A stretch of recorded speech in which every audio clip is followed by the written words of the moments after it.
Underground magical golden money robot. Udaipur गांव का धनवान बहुत ही लालची आदमी था। वो गरीब किसानों को ज्यादा ब्याज पर कर्जा देता था, जिस वजह से उसके पास धन की कोई कमी नहीं थी। एक बार धनवान सोचने लगा, आजकल डाकुओं का बहुत आतंक बढ़ गया है, मुझे मेरा सारा धन हिफाजत के साथ रखना होगा, पर किसी ऐसी जगह पर धन छुपा कर रखना होगा जहां डाकू तो क्या कोई भी ना पहुंच सके। धनवान ऐसा सोचता ही रहा कि तभी उसके मन में अंडरग्राउंड की बात आई। धनवान ने अपने ही घर में अंडरग्राउंड में अपना सारा पैसा और गहने छुपा दिए। उसका मोहित नाम का एक बेटा था, जो कि मन से बहुत ही अच्छा था। पिता के लालची सुझावों की वजह से उसका कोई भी दोस्त नहीं था। एक बार मोहित गांव में घूम रहा था कि तभी गांव का एक लड़का उसका मजाक उड़ाने लगा और उसने कहा, अरे ये तो लालची धनवान का बेटा है ना, बाप के जैसे ये भी लालची होगा। विजय ने ऐसा कहकर मोहित को धक्का दिया, जिस वजह से मोहित नीचे गिर गया, पर वो विजय को कुछ भी नहीं कहता। ये सारी बात विजय की मां देख रही थी और उसने कहा, अरे विजय, ये तुम क्या कर रहे हो बेटा, तुम्हें किसी का भी तिरस्कार नहीं करना चाहिए। चलो मोहित से माफी मांगो और दोस्ती कर लो मोहित से। माँ की बात सुनकर विजय ने मोहित से दोस्ती कर ली। उस दिन के बाद से मोहित और विजय अच्छे दोस्त बन गए। पर मोहित का विजय के साथ रहना धनवान को बिल्कुल भी पसंद नहीं था। मोहित हमेशा पिताजी को उनकी लालच के लिए बोला करता था, पिताजी, आपकी लालच की वजह से कोई भी आपका सम्मान नहीं करता और ये सब मुझे बिल्कुल भी पसंद नहीं है। आप अपना बर्ताव बदल क्यों नहीं लेते पिताजी? अगर ऐसा ही रहा तो मैं ये घर छोड़कर चला जाऊंगा। मोहित इस तरह से हमेशा अपने पिताजी को बोलते रहता था। विजय मोहित के साथ कभी कभी घर भी आता था। ये देखकर धनवान ने सोचा, मेरे बेटे का दिमाग तो इस विजय के बच्चे ने खराब करके रखा है, इसलिए मेरा बेटा हमेशा घर छोड़ने की बात करता है। मुझे सबसे पहले इस विजय का कुछ न कुछ तो करना होगा। मोहित के बर्ताव को देखकर धनवान अपने सारे धन को सोने में बदल दिया और उससे एक बड़ा सोने का रोबोट बनाकर अंडरग्राउंड में रख दिया और एक दिन विजय के घर चला गया और उसकी माँ और विजय से कहा, तुम लोगों ने पता नहीं मेरे बेटे को क्या पट्टी पढ़ाई है, वो हमेशा मेरे ही खिलाफ बातें करता है। आज तक मेरे बेटे की वजह से मैं चुप रहा, पर आज नहीं। अगर आज के बाद मेरे बेटे को कुछ भी बोला या इसका दिमाग खराब किया तो मुझसे बुरा कोई नहीं होगा। अरे नहीं तो क्या कर लोगे धनवान? विजय के ऐसा कहते ही धनवान अपने गुंडों से विजय को मारने के लिए कहा।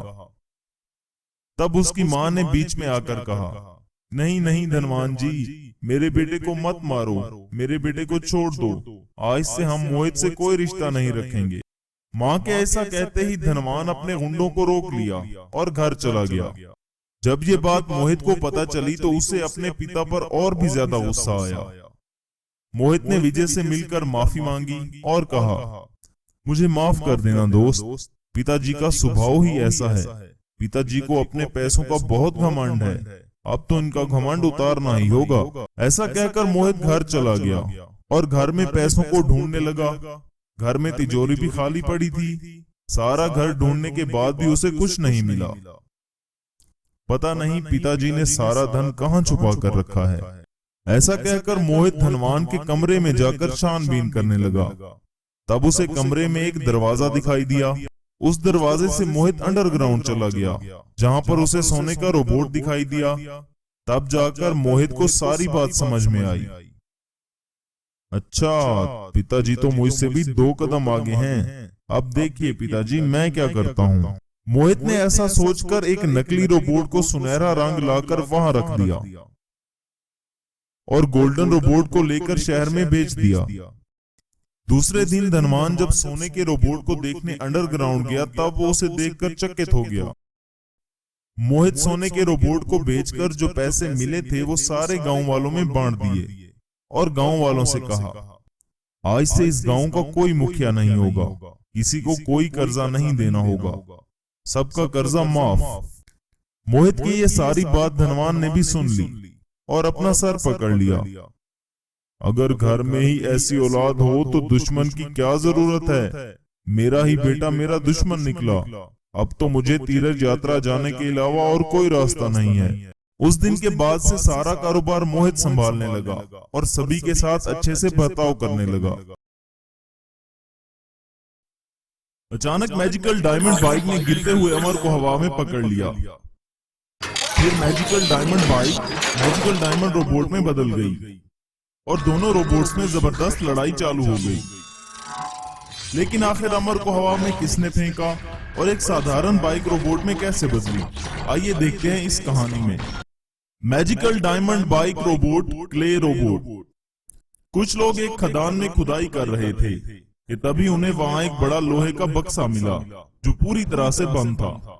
उन्हें लगा कि जैसे उनके हाथ कोई खजाना लगा हो। उन्होंने बड़ी मेहनत और मुश्किल से उस बक्से को बाहर निकाला और उस पर लगे ताले को खोलकर आखिर उस बक्से को खोल ही लिया। उस बक्से को खोलते ही उन्होंने देखा कि वहां एक मिट्टी का रोबोट था। अरे, ये मिट्टी का रोबोट यहाँ कैसे और यहाँ पर किसने इसे दफन किया है?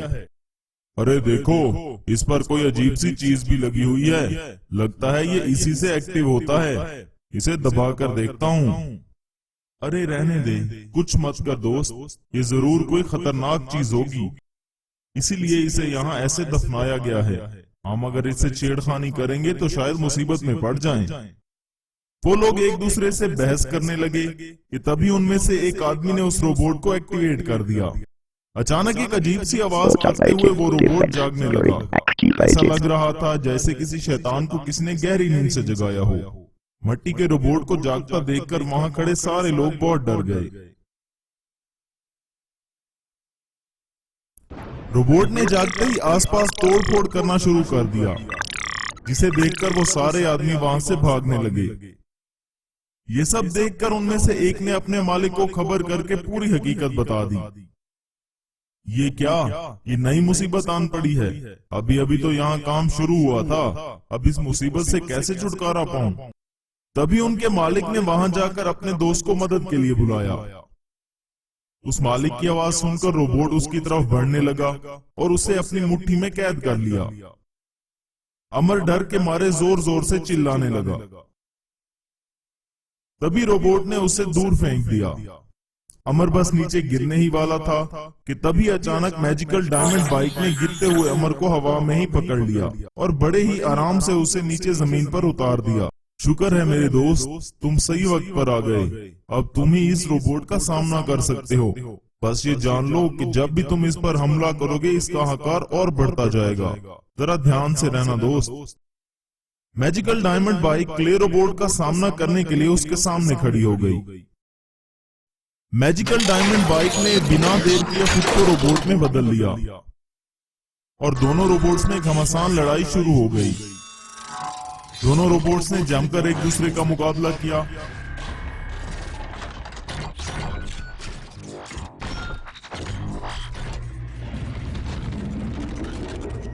आखिरकार मैजिकल डायमंड बाइक रोबोट ने क्ले रोबोट को वहीं पर ढेर कर दिया।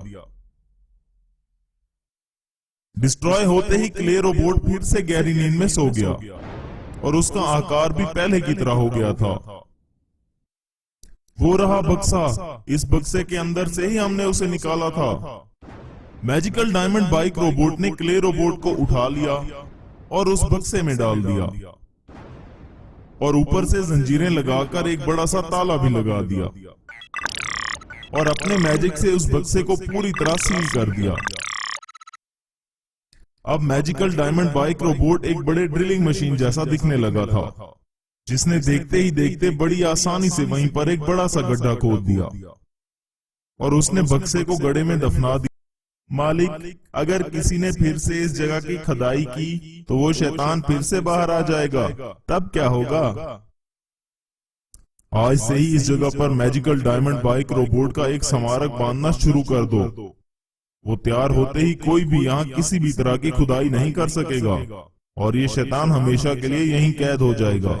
उनकी बातें सुनकर मैजिकल डायमंड बाइक रोबोट ने भी सहमति में सर हिलाया और फिर से मैजिकल बाइक में बदल गया और उड़ता हुआ वहां से चला गया।